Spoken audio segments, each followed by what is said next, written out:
A Tale of Two Cities by Charles Dickens. Book 1, Chapter 2. The Mail.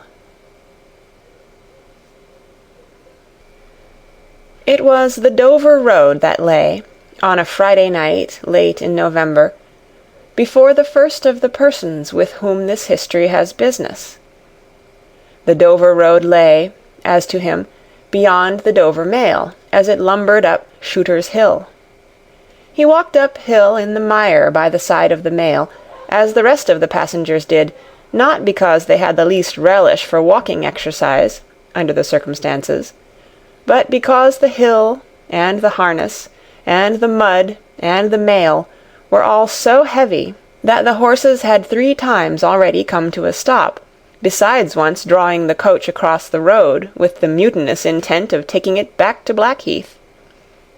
Reins and whip and coachman and guard, however, in combination, had read that article of war which forbade a purpose otherwise strongly in favour of the argument, that some brute animals are endued with reason, and the team had capitulated and returned to their duty.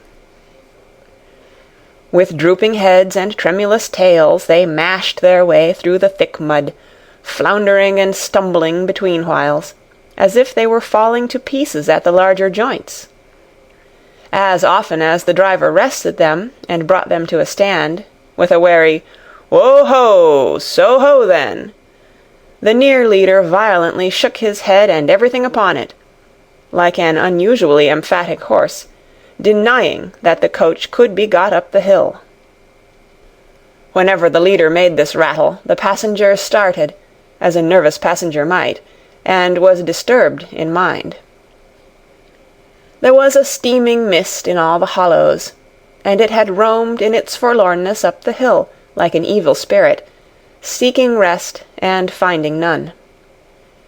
A clammy and intensely cold mist, it made its slow way through the air in ripples that visibly followed and overspread one another, as the waves of an unwholesome sea might do. It was dense enough to shut out everything from the light of the coach lamps but these its own workings, and a few yards of road, and the reek of the labouring horses steamed into it, as if they had made it all. 2 other passengers, besides the one, were plodding up the hill by the side of the mail. All 3 were wrapped to the cheek-bones and over the ears, and wore jack-boots. Not one of the 3 could have said, from anything he saw, what either of the other 2 was like, and each was hidden under almost as many wrappers from the eyes of the mind as from the eyes of the body of his 2 companions. In those days travellers were very shy of being confidential on a short notice, for anybody on the road might be a robber, or in league with robbers. As to the latter, when every posting-house and ale-house could produce somebody in "the captain's" pay, ranging from the landlord to the lowest stable nondescript, it was the likeliest thing upon the cards. So the guard of the Dover mail thought to himself, that Friday night in November, 1775, lumbering up Shooter's Hill, as he stood on his own particular perch behind the mail, beating his feet and keeping an eye and a hand on the arm-chest before him, where a loaded blunderbuss lay at the top of 6 or 8 loaded horse-pistols, deposited on a substratum of cutlass. The Dover mail was in its usual genial position that the guard suspected the passengers suspected one another and the guard, they all suspected everybody else, and the coachman was sure of nothing but the horses, as to which cattle he could with a clear conscience have taken his oath on the 2 testaments that they were not fit for the journey. "Whoa-ho!" said the coachman. "So then, 1 more pull, and you're at the top, and be damned to you, for I have had trouble enough to get you to it. Joe!" "Hello!" the guard replied. "What o'clock do you make it, Joe?" 10 minutes, good, past 11. "My blood!" ejaculated the vexed coachman. "And not atop of Shooter's yet! Tst! Yah! Get on with you!" The emphatic horse, cut short by the whip in a most decided negative, made a decided scramble for it, and the 3 other horses followed suit. Once more the Dover mail struggled on, with the jack-boots of its passengers squashing along by its side. They had stopped when the coach stopped, and they kept close company with it.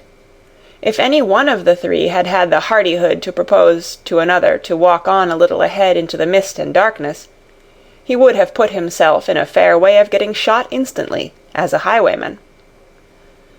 The last burst carried the mail to the summit of the hill.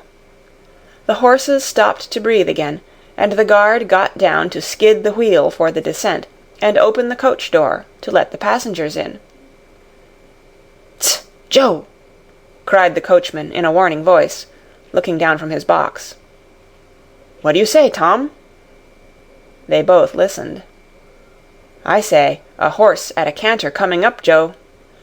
"I say a horse at a gallop, Tom," returned the guard, leaving his hold of the door and mounting nimbly to his place. "Gentlemen, in the King's name, all of you!" With this hurried adjuration he cocked his blunderbuss, and stood on the offensive. The passenger booked by this history was on the coach-step, getting in. The 2 other passengers were close behind him, and about to follow. He remained on the step, half in the coach and half out of it. They remained in the road below him. They all looked from the coachman to the guard, and from the guard to the coachman, and listened. The coachman looked back, and the guard looked back, and even the emphatic leader pricked up his ears and looked back, without contradicting.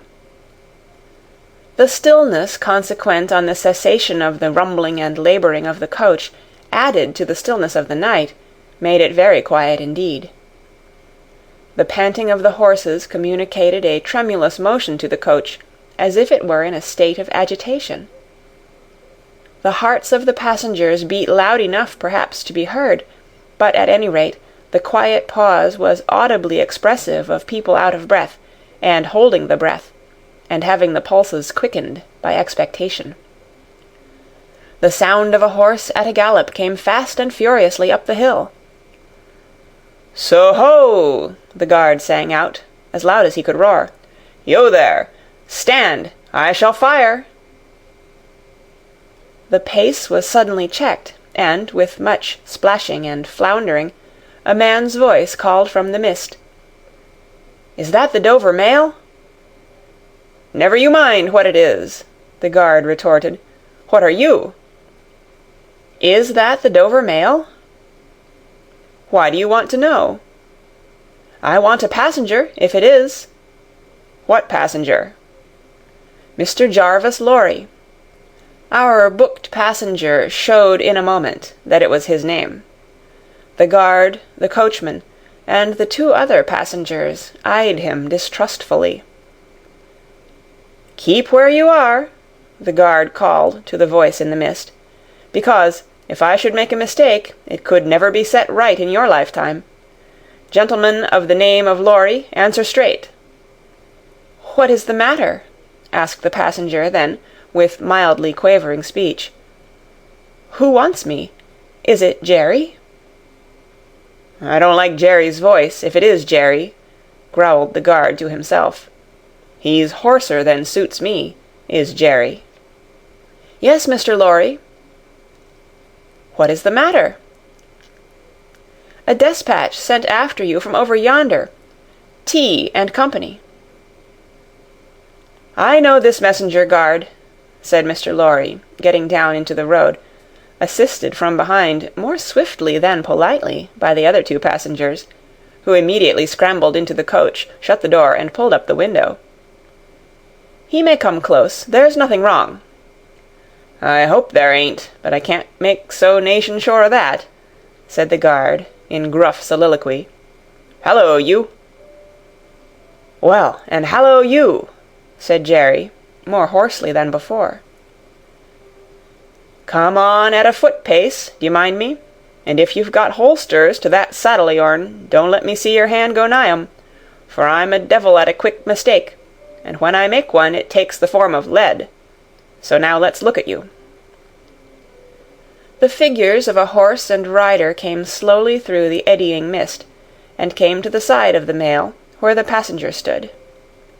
The rider stooped, and, casting up his eyes at the guard, handed the passenger a small folded paper.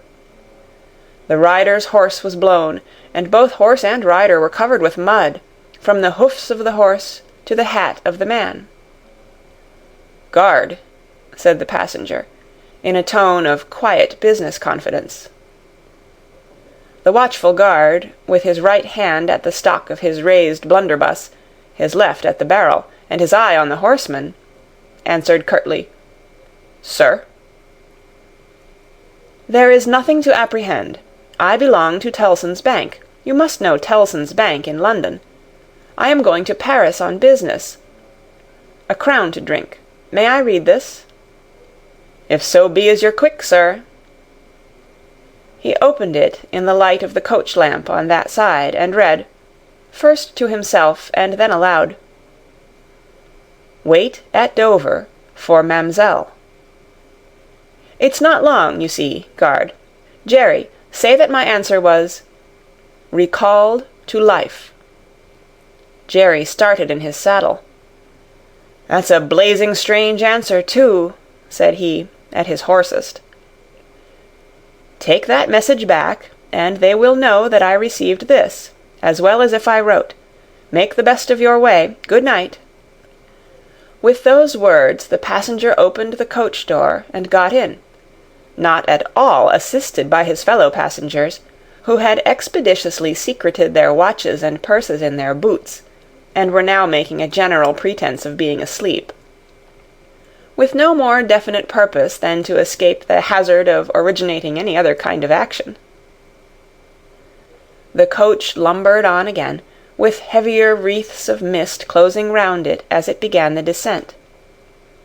The guard soon replaced his blunderbuss in his arm-chest, and, having looked to the rest of its contents, and having looked to the supplementary pistols that he wore in his belt, looked to a smaller chest beneath his seat, in which there were a few smith's tools, a couple of torches, and a tinder-box.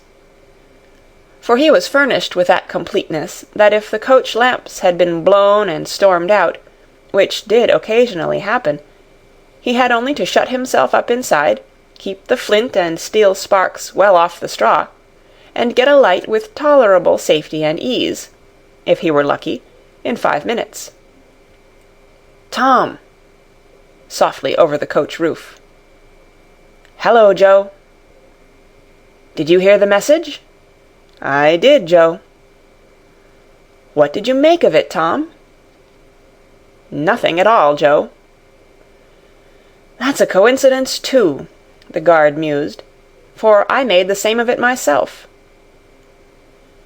Jerry, left alone in the mist and darkness, dismounted meanwhile, not only to ease his spent horse, but to wipe the mud from his face and shake the wet out of his hat-brim, which might be capable of holding about 1/2 gallon. After standing with the bridle over his heavily splashed arm until the wheels of the mail were no longer within hearing, and the night was quite still again, he turned to walk down the hill. "After that there gallop from Temple Bar, old lady, I won't trust your forelegs till I get you on the level," said this hoarse messenger, glancing at his mare. "Recalled to life. That's a blazing strange message. Much of that wouldn't do for you, Jerry. I say, Jerry, you'd be in a blazing bad way, if recalling to life was to come into fashion, Jerry."